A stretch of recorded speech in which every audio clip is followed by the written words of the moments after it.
Mr. Popper's Penguins, Chapter 2. The Voice in the Air. That evening, when the little Poppers had been put to bed, Mr. and Mrs. Popper settled down for a long, quiet evening. The neat living room at 432 Proudfoot Avenue was much like all the other living rooms in Stillwater, except that the walls were hung with pictures from the National Geographic magazine. Mrs. Popper picked up her mending while Mr. Popper collected his pipe, his book, and his globe. From time to time, Mrs. Popper sighed a little as she thought about the long winter ahead. Would there really be enough beans at last, she wondered. Mr. Popper was not worried, however. As he put on his spectacles, he was quite pleased at the prospect of a whole winter of reading travel books with no work to interrupt him. He set his little globe beside him and began to read. "What are you reading?" asked Mrs. Popper. "I'm reading a book called Antarctic Adventures. It is very interesting. It tells all about the different people who have gone to the South Pole and what they have found there. Don't you ever get tired of reading about the South Pole?" "No, I don't. Of course, I would much rather go there than read about it, but reading is the next best thing."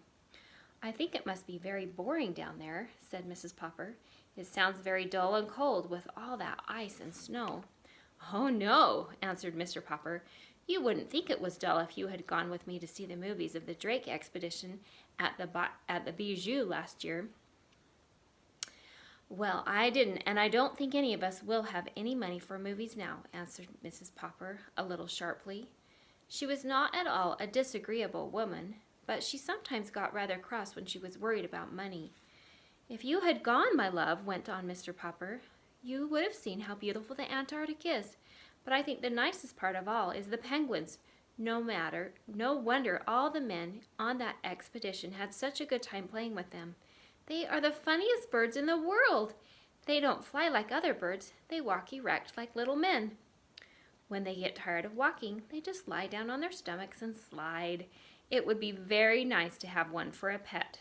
"Pets," said Mrs. Popper.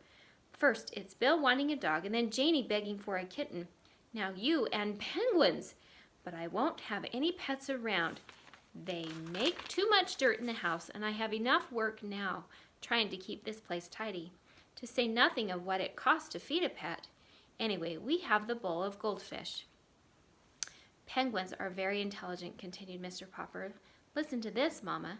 It says here that when they want to catch some shrimps, they all crowd over to the edge of an ice bank.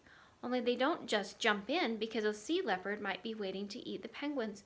So they crowd and push until they manage to shove one penguin off to see if it's safe. I mean, if he doesn't get eaten up, the rest of them know it's safe for them all to jump in." "Dear me," said Mrs. Popper in a shocked tone. "They sound to me like pretty heathen birds." "It's a queer thing," said Mr. Popper, "that all the polar bears live at the North Pole and all the penguins at the South Pole. I should think the penguins would like the North Pole too, if they only knew how to get there." At 10 o'clock, Mrs. Popper yawned and laid down her mending. "Well, you can go on reading about those heathen birds, but I'm going to bed. Tomorrow is Thursday, September 30th, and I have to go to the first meeting of the Ladies' Aid and Missionary Society." "September 30th, said Mr. Popper in an excited tone. "You don't mean that tonight is Wednesday, September 29th? "Why, yes, I suppose it is, but what of it?" Mr. Popper put down his book of Antarctic Adventures and moved hastily to the radio.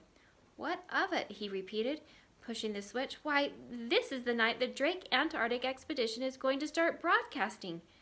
"That's nothing," said Mrs. Popper. "Just a lot of men at the bottom of the world saying, 'Hello, Mama. Hello, Papa.'" "Shh," commanded Mr. Popper, laying his ear close to the radio.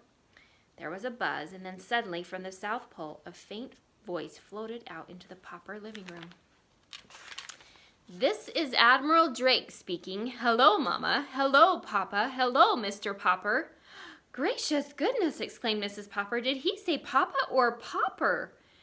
"Hello, Mr. Popper, up there in Stillwater. Thanks for your nice letter about the pictures of our last expedition. Watch for an answer, but not by letter, Mr. Popper. Watch for a surprise. Signing off. Signing off." "You wrote to Admiral Drake?" "Yes, I did," Mr. Popper admitted. "I wrote and told him how funny I thought the penguins were."